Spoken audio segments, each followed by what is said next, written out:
Hello and welcome to Non-Inkables. This is another installment of the Lorcana TCG Foundations course. I don't know, it's not really a course.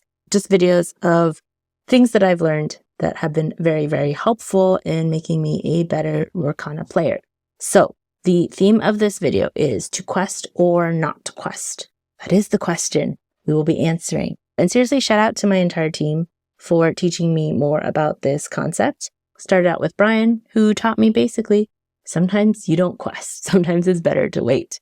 And to both Tyler and Gary, who kind of took that concept and went even further in detail about it. And I feel like this is one of the first things that I learned that really helped me be better. I think Lorcana is a pretty easy TCG to pick up, especially now with the new Gateway product. Once your character is dry, there's basically just three things it can do. It can either quest, it can challenge, or it can do nothing. And in my head, when I first started playing, it could quest or it could challenge. I didn't even think about the doing nothing. And so we're going to talk about how you decide what you should do. Which of those three options should you pick? And also other things to think about when you are challenging. So the framework of this video comes from this old Magic article called Who's the Beatdown that Gary actually sent me. Gary's the newest member of our team. He is a pro Magic player, and I didn't really know what that meant, but one of the best Magic players in the world. He doesn't play Magic really anymore, I think. I don't know. Pretty sure it's all Lorcana now, but he is the main, I would say, teacher in our local community. They do a Thursday night testing group. I think the first time they held it, there was 19 people. And he just teaches people how to play better. So super helpful. And then the second article that I refer to is one that Frank Karsten wrote for TCG Player. He also wrote this article about statistics, which I will eventually make a video about. But statistics is not my strong suit. So I got to figure out how to dumb it down and have less mathy words, even though it's a math subject, before I make that video, but that is upcoming. So those two articles I will link down below. And Tyler, the other member of our team, definitely also talked to me about basically the concept that's in the Magic article, and it really changed my gameplay. Okay, so the first thing to think about is kind of outlined in the Magic article. So it is thinking about what role you play in the game. So basically, when you're playing a game with two people, one person is what's known as I'll call it the quester, the person who is questing. Sometimes it's called the aggressor, sometimes it's called the beatdown. And then the other person is the person who is doing all the challenging, it's banishing the stuff, or the control. So sometimes you may hear it in terms of describing decks. So an aggressive deck is a deck that quests a lot, gets 20 lore really fast. And a control deck is one that kind of banishes people, right? And so usually one person is the quester, one person is the control, right? But eventually, in order for that control to win, they're going to have to switch roles, and the person who is the control will have to quest, or else if they don't quest, they're not going to get to 20 lore, right? And so I think when I first started playing, I just thought I was always the quester or aggressor person. So I would just put stuff down. Once it was dry, I would quest, and then I would put more stuff down, and I would quest. And it's a very simple way of playing. And I think it's how most hyper aggressive decks work.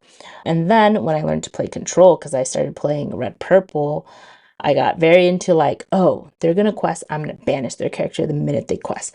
They're going to quest, I'm going to banish their character the minute they quest. I would clear their board every time.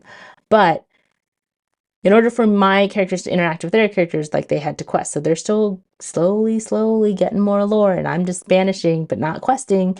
Can't win like that, right? And then eventually you find kind of the balance between the two. So the goal of the beatdown deck, or the aggressive deck, or the quester deck is to outquest your opponent. So you want to get a bunch of lore before they can react to what you're doing, right? The goal of the control deck is to kind of lessen the damage in that early part of the game. So don't let them quest for too much. Try to gain more advantage in terms of resources. So maybe more ink or more cards. And then you take over the board, get rid of all their stuff, and then you quest with your own stuff. And if they try to play more stuff, you get rid of that, is how I like to think of the control deck. And like the control deck, I feel like once you take control of the board, you have your characters out, they just quest. If they try to play anything new, you remove it immediately, kind of thing. And so those are the two. And you have to think about which one am I? Am I the quester or am I the control? And so how do you tell? Sometimes you can just tell based on what deck you're playing. If you're playing a hyper aggressive deck or any aggressive deck that quests for a bunch, so look at all your characters. Do they all quest for 2? You might be the aggressive deck. So examples of this would be like yellow purple, which has been pretty popular this set. So you're playing 1-drop Daisy deck, quest for 2. You're playing Piglet, quest for 3 if there's 2 or more characters. You're playing 1-drop Maleficent, quest for 2. 1-drop Lilo, quest for 2, etc. Right? Set 3 green steel was an aggressive deck. You had Curse Merfolk, 1-drop, quest for 2. Flynn Rider, 2-drop, quest for 2. Right? So on and so on. Right? So those are your like classic aggressive questing decks. Control decks. Any ramp deck is a control deck, I would say. So they spend their first couple turns building up their resources, right? So turn 1, they're playing Popsicle or Fortisphere. Turn 2, drawing a card, right? Turn 2, they're playing 1 jump ahead. Now Tipo to ink another card. Turn 3, maybe they're playing Fishbone Quill. They can ink an extra card. Turn 4, they're playing Hiram, so they can draw more cards. Turn 5, they're singing How Far I'll Go, right? And so they are trying to build up those resources. They are making their inkwell way ahead of yours, and they're drawing cards. And then at some point, they will get rid of your board, or maybe they'll play a lucky dime, and it's just game over. I mean, that was a common occurrence for me, I think, in set 4. Play lucky dime, and I'd be like, oh, it's over. So pretty clear in those 2 cases. But what about if you are playing the same color decks, right? Or what if you're playing similar ones?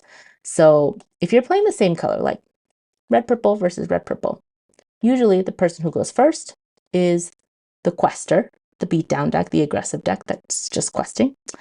The person who goes second is the control deck, right? Because if you're going first, you play your character first, your character drives first, you get a quest first. So you'll be ahead. So even if they play the exact same thing every single turn, whoever went first is going to win first, right? And the person who went second needs to stop that. If you're playing 2 decks that are similar, so say you're playing red purple versus purple steel, or ruby amethyst versus amethyst steel, I should just use all the official names, then your amethyst part is probably pretty similar. So that part is like a mirror. And then you just compare the parts that are different. So the ruby part versus the steel part. In general, people would say that ruby removal is stronger than steel removal. And that's because when you get into like higher inks, you can play things like Medusa, Lady Tremaine, Be King Undisputed, Be Prepared. Whereas steel removal is stuff like Fire the Cannons, Ba-Boom, Smash, Along Came Zeus, right? So ruby removal tends to be more efficient. So ruby removal, I would say, is sometimes based on the strength of the character. So for example, you can brawl any character with 2 strength or less, and you can Medusa any character with 3 strength or less. Whereas steel removal is more based on willpower. So it just puts damage, right? And so if you had a character, say like Hiram Flaversham, he is a 1 strength, 6 willpower. If you're playing Ruby, you can get rid of him with a Brawl, with a Medusa, a Be King Undisputed, Lady Tremaine, right? You only use 1 card to get rid of 1 card. If you're playing Steel, if you want to use your removal to get rid of him, you'd have to sing like Along Came Zeus plus something else, right? So you'd have to use 2 cards to get rid of the 1 card. So that's why a lot of people say that Ruby removal is stronger. Ruby removal, though, is also more expensive. So like Steel, you can play Fire the Cannons on 1, Ba-Boom on 2, Smash on 3, Long Came Zeus on 4. Whereas in Ruby, the really good like Brawls on 3, Be Kings on 4, like it starts later. It's more expensive, right? And so in general, if you're saying it's a Ruby Amethyst versus an Amethyst Steel, the Amethyst Steel is the aggressor because if they let Ruby get to that later game where Ruby can play all this strong removal stuff, then they will lose ultimately. And so Amethyst Steel is the aggressor. They need a quest before Ruby can play all that crazy like removal stuff, right? So you have to have this framework in the back of your mind when you're deciding if you should quest, if you should challenge, if you should do nothing, because you need to know if you are the quester or the control, right? When I first started playing, definitely just always quested. And then you need to, as you get better, you increase your level of playing. So if you haven't seen my levels video, check that out. I will put a link down below. Basically, as you increase your level, you think about more things, more steps further in the future. So now that you have that in your head of, am I the quester? Am I the control? Then with that framework in the back of your head, you have to consider, do I quest? Do I challenge? Do I do nothing? So when can you quest, right? To quest or not to quest? When is a good time to quest? You should quest when it is safe, because safety first. But how do you know when it's safe? What does safe mean, right? So I would say there are several times when it could be safe to quest. If your opponent has nothing on the board, it is probably safe for you to quest, because most characters have to dry for a turn before they can do anything, right? So if your characters are dry and they have nothing on the board, you can just quest, and then even if they play something, most likely they can't challenge you that turn. They has to dry before they can challenge you. Times when this doesn't apply is if they have a character with rush.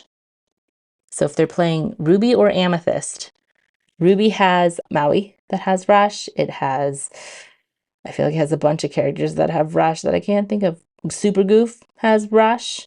They could play and banish a Vitalisphere and give their character rush. If they're playing Amethyst, there's things like Fox, Madame M. Fox has rush. That new Elsa 5-cost 2/5 evasive has rush. So if you're playing either Ruby against a Ruby or Amethyst deck, you need to think about, can they play a rush character, and actually maybe it's not safe to quest. Another time it would be safe to quest is if your characters are stronger than their characters. So say you have a 3/3 character and they have a 2/2 character. If you quest, you get that one lore. If they challenge you, their character is banished, but your character is still alive. It just has damage. And so you could potentially use that character, because it's still alive, to banish another one of their characters, right? And so you are getting a good deal. You're doing a 2-for-1, one of your cards for two of their cards. So that is a good deal. So that is a time when it would be safe to quest.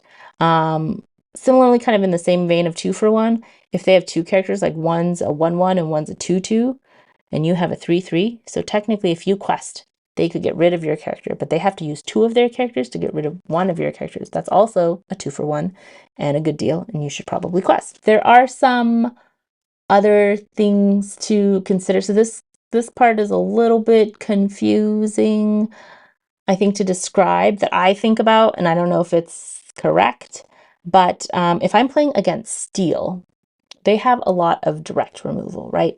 So they have a lot of things that can get rid of your characters even if you don't quest. So normally, if you don't quest, your characters are safe, they're not exerted, they can't be challenged, right? But Steel has things like Baboom and Let the Storm Rage On, Strength of Rangy Fires, things that can attack your characters even if your characters are not exerted. So sometimes I will just quest those characters because I feel like they're probably gonna die. I might as well just quest them. So those are things to consider.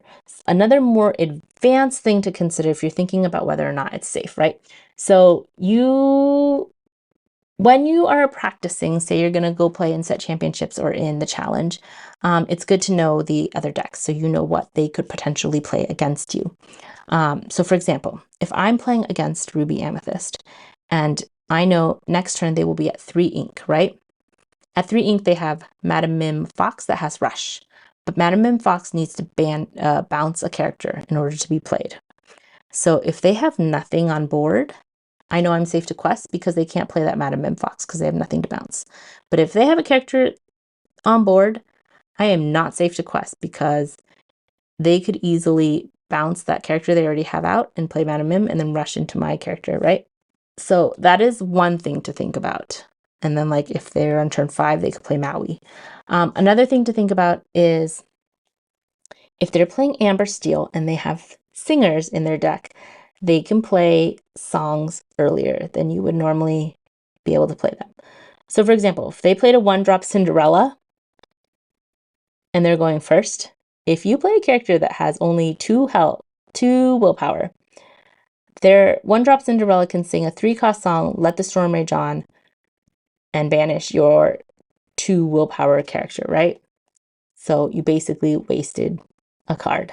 However, if they play something like a Robin Hood 1-drop that cannot sing Let the Storm Rage On, and if you quest, they would have to challenge you, and maybe it'll be an equal trade because that Robin Hood doesn't shift till turn 3. If they play something like a Little Queen that can shift on turn 2, also not so safe to even play the card, I would say. So that's one thing to think about. So sometimes songs will come sooner than you expect when they have singers. The other thing to think about is if you're playing a Sapphire ramp deck, let's say you're on turn 3 and you're playing like a hyper aggressive deck. You just want to put characters down and quest, right? But you know, if they're playing Sapphire Steel on turn 5, they can play Grab Your Sword because that's a 5-cost song, and it would wreck your board. Like every one of your characters would be banished. So you don't want to go super wide. You don't want to put it down a bunch of characters just for them to die, right? But if you're on turn 3, you're like, oh, well, I still have one turn where I can, like turn 4, I can quest all of them. And then turn 5, they'll play Grab Your Swords. It'll be over, right? But if they have a Fishbone Quill out and they only have 3 ink right now, right? They played the Fishbone Quill. The next turn, they could ink and then play Fishbone and then quill something and then be at 5 ink in 1 turn instead of in 2 turns. Another possibility is if they have a Belle out, she lets you ink twice. They could play a Tipo and ink again, you know? So you gotta think, yes, maybe next turn they can't do it, but maybe they can because they can ramp. So they can ink at a faster rate. So those are the things to consider about whether or not it's safe. Can you make a favorable trade? Are your characters going to get banished, etc.? And then think about, when should I challenge, right? So it goes back to this favorable trade thing. Can I 2-for-1 one of their, 2 of their characters for one of my characters? Because that would be a good deal, right? Like buy one, get one free. Or can my character take out a better character? So can I like trade up? So an example of that would be like if I play a 2-drop Pegasus, Ruby, evasive, 3 strength, 1 willpower, and it takes out a 3-drop Diablo 2/2. That would be trading up. So I'm trading a 2-cost thing for a 3-cost thing, right? I'm getting a steal. And then also I prevent them from drawing more cards off that Diablo. So definitely a good trade. Another instance where this would happen is if you have like the 1-cost Robin Hood, Forceful Duelist, that's a 1/2. Unless you are challenging, then it gains Challenger +2, so you become a 3/2. Then you can trade up. So your 1-cost Robin, or 1-cost Captain Hook could take out, say, a 3-cost Fox. It could take out a 4-cost Goat or a 4-cost Rabbit. So that would be a very good trade. You're trading a 1 ink thing for a 4 ink thing, right? Because those all have 3 willpower. So favorable trades, if you can 2-for-1, get a deal, buy one, get one free, or if you can use your little character to take out a big character. That's when you would challenge. And then the cases for when you do nothing. If you can't make any favorable trades, you shouldn't do anything. This part was sometimes when I'm tired, I forget about this part and I just quest. So if you have a bunch of characters out, they have a bunch of characters out, you have to look at the board and think like, if I were to attack, I would probably do this, so that their board is gone and I still have a couple characters that survive, right? So that's you making favorable trades. But say if you were to quest, then they would also want to make favorable trades back, right? So they would want to clear out your board and then their stuff still survives. And so if you know that there's a way for them to make those favorable trades so that your entire side is gone and they still have stuff that survives, that is not a safe time to quest and you should do nothing. Another thing is if you're playing a bunch of characters with Challenger, you want to be the one challenging because you only get that additional strength if you're challenging.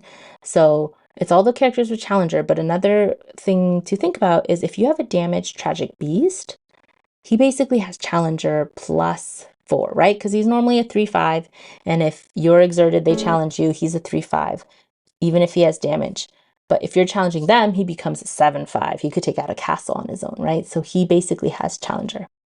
So He doesn't say challenger on him, but basically he has challenger when he's injured.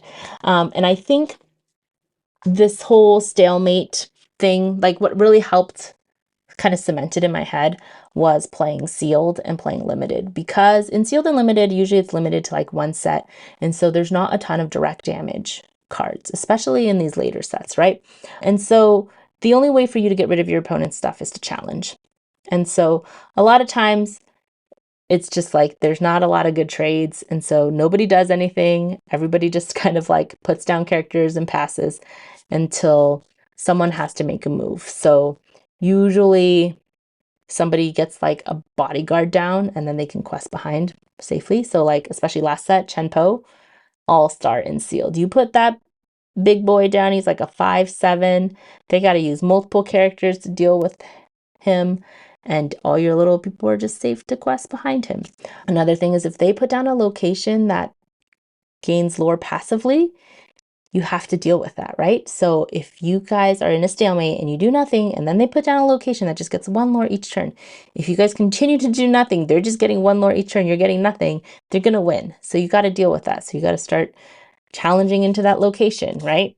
And so, yeah, usually a lot of stalemates and sealed until something happens where one person has to do something, right? Okay, so those are the three options: questing, challenging, do nothing. And that's kind of how you make your decisions of which one to do. Some other things to think about in terms of whether you're the aggressor who should be questing or you're the control who should be challenging. If you're ahead in lore, you are probably the aggressor. Your job is to put stuff down, get lore, and then say, here's my stuff, deal with it. I'm going to make you deal with it. I'm just going to keep questing, right? If you are behind on lore, you need to challenge. You need to stop them from getting more lore. Because if you do nothing, like each turn, they're going to get a certain amount of lore.